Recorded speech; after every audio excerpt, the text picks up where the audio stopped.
I told you we'd be back. And ye shall know the truth, and the truth shall make you free. It's Joey Hudson. I wanted to name it the Joey Hudson bill, but, they don't allow you to put names on bills. But I wanted to call it the Joey Hudson bill because I know that one's been near and dear to you for a number of years. That's how it's done. Let your voice be heard. And the truth shall set you free. Here's Joey Hudson. Welcome to today's edition of Just the Truth. Glad to have you join me in the PhD Weight Loss and Nutrition Studio. To lose weight for the last time, visit myphdweightloss.com. Have you bought your turkey for Thanksgiving tomorrow? The Biden administration is trying to convince Americans that our Thanksgiving meal will actually cost us less this year. It's another attempt to convince us that Bidenomics is working. More on that in just a moment. An internal Senate memo highlights how the Biden administration is trying to tie highway funding to woke priorities. Only Pete Buttigieg could try to do that. We'll dive into that. And last week, House Speaker Mike Johnson vowed to release 44,000 hours of the January 6th footage to the general public, so you and I can see for ourselves what exactly happened that day.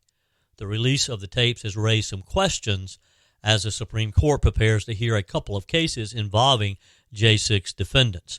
And remember how the U.S. military were forcing service members to get the COVID vaccine shot or be discharged?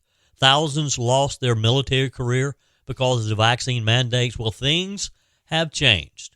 With recruiting efforts falling short, both the U.S. Army and the U.S. Air Force have sent letters to former service members providing guidance on how they can seek to correct their discharge records and how they can return to service. 864-477-JOEY, 864-477-5639 is our Truth text line. Your comments are welcome. You can also leave a quick voice message, and your emails are welcome, joey@joeyhudson.com. So have you purchased your turkey for tomorrow, for whether you do lunch or dinner or whatever with your family? Have you bought the turkey? Did it cost more or less this year? How does it compare to when Donald Trump was president? The DailyWire.com says that the White House claimed this week that Thanksgiving meals are actually costing less this year. And while the average cost of a turkey, typical side dishes and desserts have come down slightly from 2022, which, by the way, was a record high year for Thanksgiving, they're still well above pre-pandemic levels. White House Press Secretary Karine Jean-Pierre opened Monday's press briefing with a list of Thanksgiving staples from turkey and cranberry to car rentals and airfare, trying to show that the percentages by which the prices had come down. And again, convince you and me that Bidenomics is working. And while the prices have come down on some items, in some cases, since Thanksgiving of 2022, again, keep in mind that was a record high year. Prices are still much higher than previous years, particularly before COVID.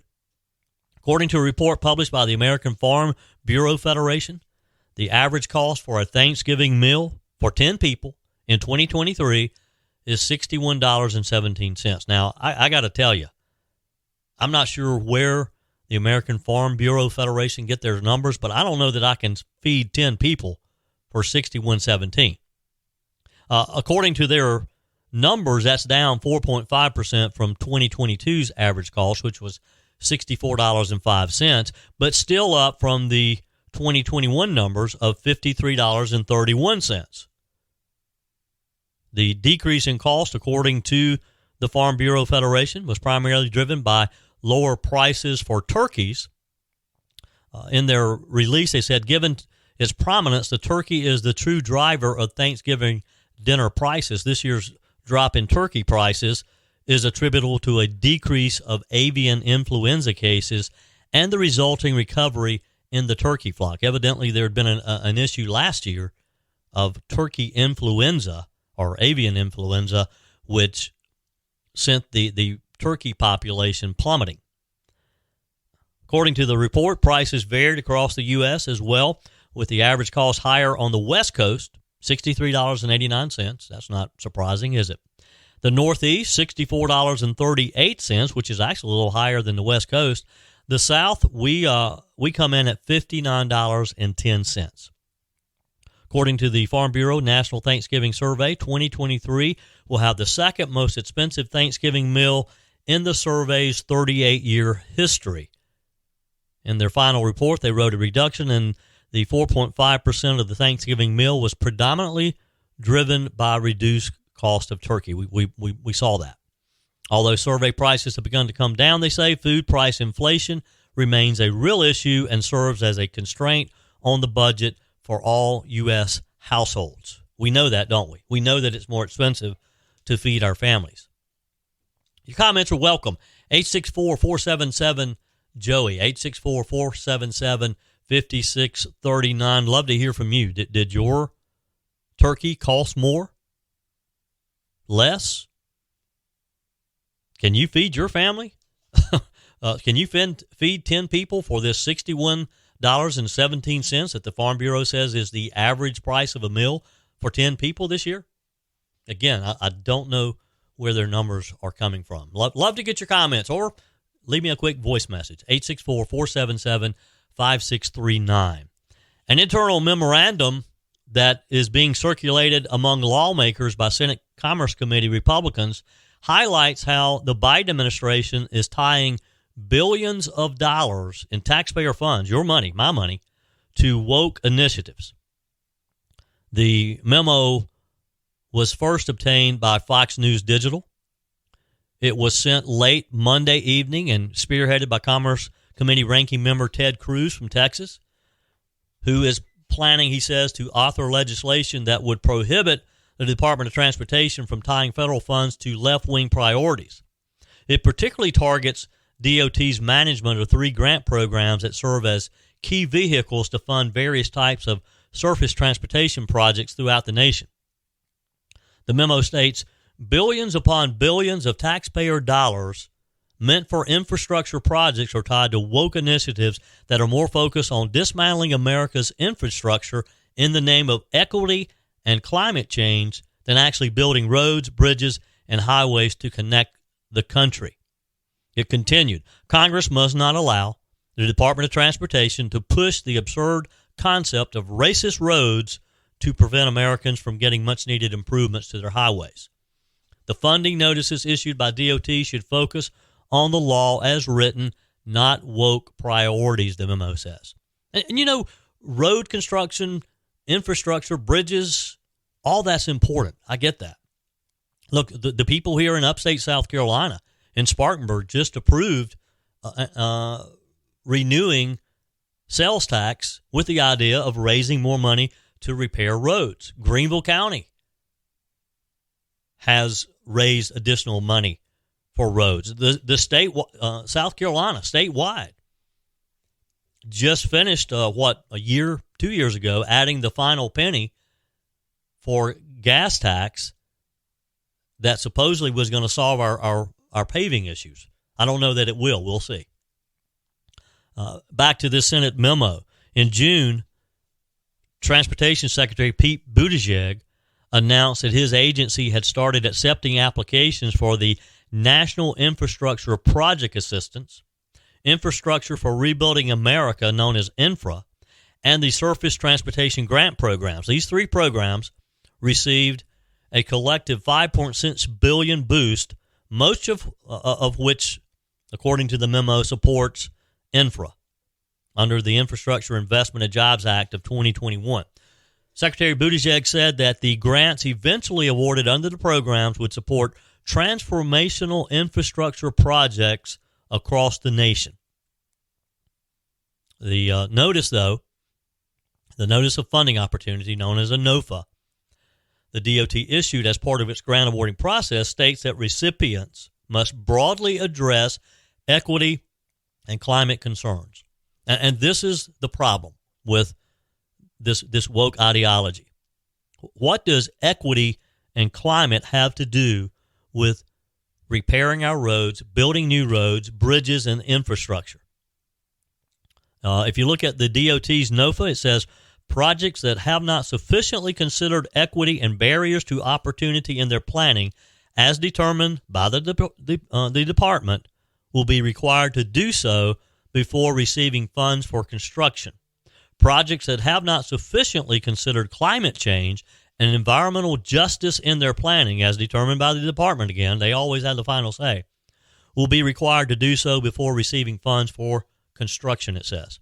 The two funding conditions cite President Biden's Day 1 executive order titled Advancing Racial Equity and Support for Underserved Communities Through the Federal Government. Now, following Secretary Buttigieg's announcement, Senator Cruz wrote, this was back in the summer, to the Governmental Accounting Office, asking for confirmation that the NOFA is a rule and therefore is subject to the Congressional Review Act, a law dating back nearly 3 decades that allows Congress to revoke federal regulations. The federal watchdog responded last month saying that it was, in fact, subject to this law. So according to the memo that Senator Cruz is circulating this week, he will soon introduce a CRA resolution challenging woke and highway policy in DOT grants. The resolution would additionally target other DOT policies like framing road building as increasing automobile dependence and condemning highway expansion projects that don't involve electric vehicle charging stations or bike lanes. The memo says, taken together, these additions, which severely deviate from the criteria in the law, will favor states seeking to expand mass transit and bike paths over states wanting to simply build roads. The added requirements on grant agreements, which are necessary for money to be paid after awards are announced, are particularly pernicious. The DOT funding notice guarantees that applicants will not get construction funds unless they embrace the administration's extreme views on climate and equity at states. For years, left-wing groups like the American Civil Liberties Union and other activists have argued that U.S. cities historically used highway infrastructure to further racist discrimination. Again, where does this come from? How can a highway contribute to racist discrimination? Buttigieg has sought to reverse past racist policies, they say, that led to certain infrastructure decisions. Buttigieg said in an interview in the Grio in 2021, there's racism physically built into some of our highways. And that's why the jobs plan has specifically committed to reconnect some of the communities that were divided by these dollars. Really? Racism physically built into our highways? Where does this come from? Where do they make this up? In June 2022, according to the Daily Caller, Buttigieg launched the $1 billion Reconnecting Communities program that aims to reverse infrastructure policies that divide communities and disconnect certain neighborhoods from economic opportunities. He said at the time, transportation can connect us to jobs, services, and loved ones, but we've also seen countless cases around the country where a piece of infrastructure cuts off a neighborhood or a community because of how it was built. I mean, could he possibly be talking about literally moving highways? Is he talking about maybe highways that have been built through a neighborhood? How do you undo that? And does he think that the government has purposely targeted African American communities, for example, to build these roads through? Again, this is your Biden administration at its best. They make this stuff up. 864-477-JOEY. 864-477-5639 is the Truth text line. Love to get your comments on that. Last week, House Speaker Mike Johnson vowed to release 44,000 hours of January 6th video footage to the general public so that you and I can see for ourselves what exactly happened that day. The release of the tapes has raised some questions as the Supreme Court is preparing to hear a couple of cases involving J6 defendants, some say as soon as December 5th and 6th. Before I get into the details of that, let me talk with you about PhD weight loss and nutrition. And I know you're probably thinking, well, tomorrow is Thanksgiving. This is not the time that I want to be thinking about a diet. Well, that's just it. PhD weight loss and nutrition is not a diet. This is more of a lifestyle change. It's more of a nutrition program, because Dr. Ashley Lucas, when she founded PhD Weight Loss and Nutrition, she based this whole program on nutrition, and it's scientifically proven to work. It's not a fad diet. It's a lifestyle. It's teaching you about food and how your body, how you eat certain foods. They talk with you about what to eat, how to eat, and when to eat, and all of that is very important. 3 years ago, I was introduced to Dr. Ashley Lucas. I lost 30 pounds, and I've been able to maintain that for over 3 years now. If you want to lose the weight for the last time, call right now and set up your appointment. You can wait till next week if you don't want to do it before Thanksgiving. Call 864-252-4925. Let them know that you heard about them on Just the Truth podcast and that you want to do the same program that I did 3 years ago that allowed me to lose 30 pounds. If you do it now, 864-252-4925, by Christmas, you can have lost 10, 20, 30 pounds. Make the call right now. You can find them online at myphdweightloss.com. PhD Weight Loss and Nutrition. This is a call you're never going to regret. They're the official partner of the Clemson Tigers. So this newly released footage from January the 6th of the U.S. Capitol protest is raising new questions about the events that transpired and the subsequent criminal charges, as the U.S. Supreme Court is set to decide whether to hear the first two January 6 appeals. House Speaker Mike Johnson last week said that he plans to release 44,000 hours of footage. The first batch, containing about 90 hours of footage, was released that very day. You can see it now. The remaining 44,000 hours are expected to be released over the next several months. Additionally, starting this week, the House Administration Oversight Subcommittee will allow any U.S. citizen to review U.S. Capitol Police video footage from January the 6th by scheduling an appointment to view those videos in person. Now, meanwhile, you have the U.S. Supreme Court scheduling conferences for early December to discuss whether to accept two appeals, one of which involves an off-duty federal agent who carried his service pistol and credentials onto the Capitol grounds on January the 6th. And the other involves the Justice Department's use of an evidence tampering law in Capitol riot cases. So let's talk about the first case. It involves Edward Lang. It challenges the charge of obstruction of an official proceeding under an evidence tampering law, which more than 300 other defendants have faced. Lang's attorneys argued that the charge could be brought against anyone attending a public demonstration that has gone wrong. The second case, involving Drug Enforcement Administration Special Agent Mark Ibrahim, focuses on whether he has legislated immunity as a federal law enforcement official who was charged with 4 counts related to January 6, 2 of which are related to how he carried his firearm on January 6 into the Capitol. With the pending release of all of the January 6 footage, members of Congress are raising new questions about the events that actually transpired that day. Let me give you an example. House Administration Oversight Subcommittee Chairman Barry Loudermilk is a Republican from Georgia. He told Just the News, No Noise, last week that there were so many anomalies that occurred that day, ranging from the fact that no suspect or suspects have been named in the pipe bombs left outside of the Democrat National Committee and the Republican National Committee headquarters on January 5th, the day before, to the fact that no one has identified in the building of the gallows that were present during the January 6th Stop the Steal rally. Ed Martin, who organized Stop the Steal, that occurred right before the protest, said that he found evidence indicating that the people who built the gallows came in a taxi and went to a coffee shop. Loudermilk said, "My question to the FBI would be, did you look for the closed-circuit television from that coffee shop, and have you contacted the cab company?" Both very legitimate questions. The congressman also noted how the gallows were built at 6 a.m. that morning.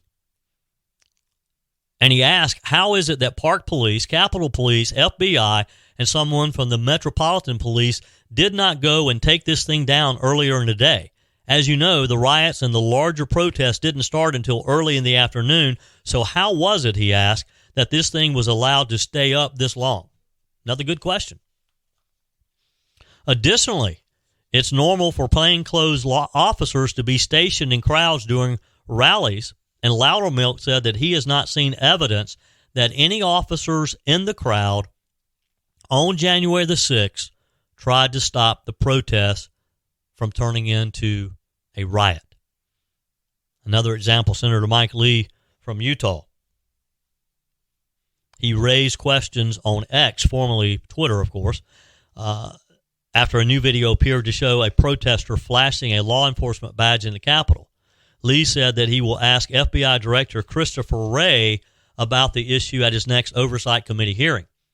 However, other X users identified the person Lee mentioned as Chicago man Kevin James Lyons and said that he was displaying a vape, not a badge.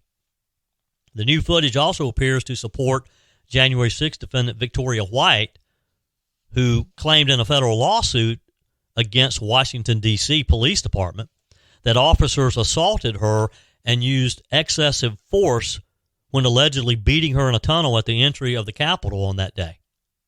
She pleaded guilty earlier this year to one felony charge related to her participation in the January 6th protest. Furthermore, a new January 6th video shows a bystander begging police to stop beating Ms. White. The status of her lawsuit is unclear right now. It's unclear whether she already viewed the newly released video, as typical during discovery, the process where plaintiffs and defendants get to exchange evidence before trial. Some Republican members of Congress say that releases of the new footage will lead to bombshell developments in the House as they start digging a little deeper. Representative Clay Higgins from Louisiana said, "Be prepared to be shocked. This release will reveal the insidious truth that the left and the corrupt officials at the FBI, the DOJ, do not want Americans to see." He wrote on X, no less than 5 to 10 key Democrats will announce that they're retiring from Congress. Don't doubt me, he said.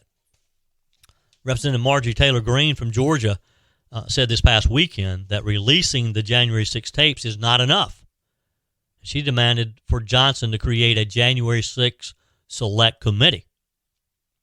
She said there needs to be investigations and accountability for all of the lies, deceit, and lives ruined. Every member of the January 6 committee, Nancy Pelosi, FBI, DOJ, D.C. Police, Capitol Police. She goes on to name multiple agencies. She wrote referring to the Democrat-led January 6 committee that dissolved when Republicans took control of the House. Criminal referrals must be written and prosecutions must happen under a Trump DOJ, she said. Amid the Republican hopes that the release of additional videos may lead to some additional questions being answered, Florida Democrat House member Frederica Wilson remained confident that the release of January 6 footage will show the full extent of the violence that day, writing on X last week that all these extra hours of footage will show that January 6 was, in fact, an insurrection, she says. Regardless of what happens as a result of the newly released tapes, the Supreme Court decisions, the damage is far beyond repair for multiple January 6 defendants because their lives are already ruined. They lost their jobs. Some have lost their houses and marriages and other things because of their involvement. At least 4 defendants, Matthew Perna, Jordan Meacham, Chris Stanton, Mark Ongst, all committed suicide after they were charged. How do you make this up to their families? 864-477-JOEY, 877-5639. If you're in the need to replace a broken appliance or just upgrading to maybe you're just remodeling your entire kitchen, let me encourage you to head over to Pickens and meet with my friends Jeff and Johnny and the whole team at Discounted Appliance Warehouse. There's never any shipping or supply issues because with over 1,500 appliances in stock, you can buy it today and quite often, use it today. I'm talking 11,000 square feet. That's just slam full of appliances. And with their expert installation, their award-winning service department, and extended warranties, Discounted Appliance Warehouse, they have you covered well after the sale. It's where I buy all of my appliances and have been doing so for years now. So let me encourage you, if you're looking for a new refrigerator, dishwasher, washer and dryer, whatever, check out Discounted Appliance Warehouse in Pickens. It's well worth the drive regardless of where you live.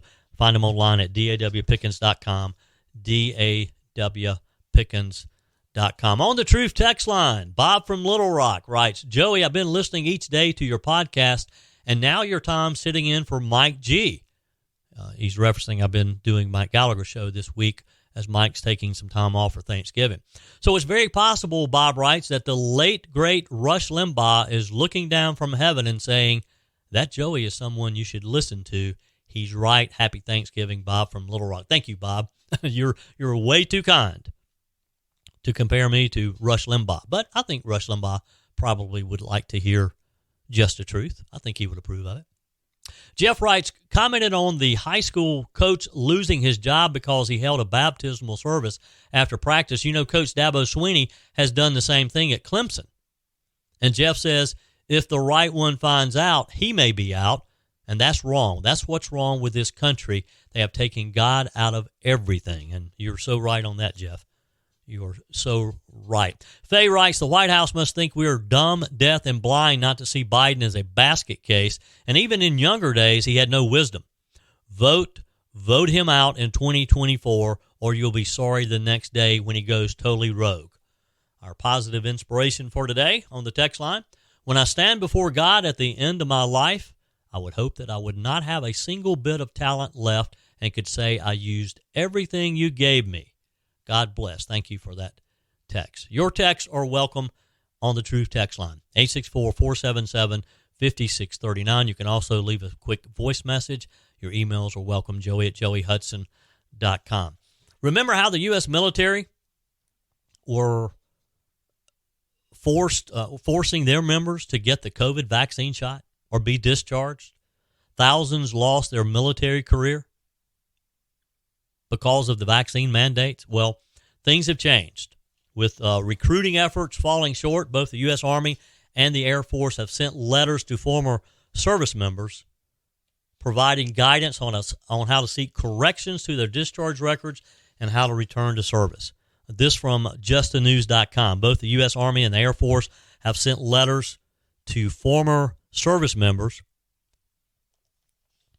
who lost their jobs because they refused to take Joe Biden's vaccination.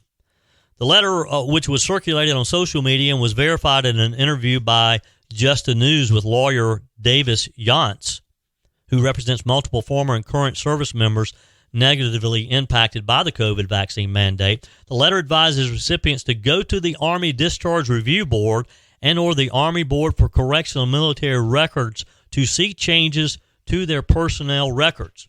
The changes can include records regarding the characterization of discharge, it says. The U.S. Army is experiencing difficulties recruiting new members, being 25% below their stated goal from last year, according to the Associated Press. That's about 15,000 soldiers short. So could this be what their true motivation is? According to the report, at the end of this past fiscal year in September, the Army had a little more than 50,000 recruits, short of its goal of 65,000. The Navy and Air Force were also short of their recruitment goals, the Newswire added as well. Last December, President Biden signed the National Defense Authorization Act. It's a $858 billion defense spending bill. It included a measure repealing the mandate. On December the 29th, the Defense Department followed suit, rescinding the mandate that resulted in the discharge of over 8,000 service members who refused the vaccine. And in January, the Defense Secretary issued another memo partially reversing course, stating that military branch commanders may consider a service member's vaccination status, quote, in making deployment, assignment, and other operational decisions, including when vaccination is required for travel to or entry into a foreign nation. This month, the Army sent letters to former soldiers who were involuntarily separated for refusal to receive the COVID-19 vaccination. Again, they advised them to return to service and request a correction to their military personnel records. An Army spokesperson told Just the News in a statement, quote, as part of the overall COVID mandate rescission process that was mandated by Congress, the Army this month mailed the letters to approximately 1,900 individuals who had previously been separated. The letter provides information to former service members on how to request a correction of their military records. Meanwhile, the Air Force is also sending letters to former airmen separated from the service for their refusal. Very similar situation. Gives them guidance on how to correct their records. Mr. Yance, a retired lieutenant colonel of the Air Force Reserve and former JAG lawyer, told Just the News that the letters demonstrated what many people said from the beginning, that the vaccine was not necessary. He also said that some unvaccinated airmen who remained in the military due to court injunctions on the vaccine mandate are still being tasked to deploy and ordered to receive COVID vaccine for deployment. He said if those airmen choose to not receive the vaccine, then they would be subject to the same discipline that others experienced under the original COVID vaccine mandate. Mr. Yance also noted that the letters are incredibly disheartening and frustrating to service members who were kicked out of the military as they believed that the vaccine mandate was illegal. This is very similar to what we were just talking about with the January 6th defendants. It's kind of impossible to unwind the damage you've already done. Some of these service members have been out for a year, 2 years or more. Mr. Yance explained that the DOD could fix the former service members' personnel records without them having to go through the boards. He said Congress could force them to do it. He added that the letters are not a fix to the vaccine mandate. They are a result of the military having a retention and recruitment crisis. He also said that there was no provision being made for back pay or time in service credit. 864-477-JOEY. I'd love to get your comments on the Truth text line. Keep them coming. That's it for today's edition of Just the Truth. Thanks for joining me in the PhD Weight Loss and Nutrition Studio. To lose weight for the last time, visit myphdweightloss.com. If you haven't joined my mailing list yet, visit my website, joeyhudson.com. Click on the Connect with Joey button so that you can receive our emails with the most up-to-date news. By the way, join me today, 9 a.m. to 12 noon, as I sit in one more time for Mike Gallagher before Thanksgiving. Just download the Mike Gallagher Show app or visit mikeonline.com. Hope you'll plan to join me on the Mike Gallagher Show. Thanks for spending a few minutes of your day with me. Hope you have a wonderful Thanksgiving with your family tomorrow. Let's not forget all that we have to be thankful for. Keep your comments coming via the Truth text line, 864-477-5639. Keep your emails coming too. Have a wonderful, wonderful Thanksgiving. We'll be back. And until then, remember, God's got this. He's still in control.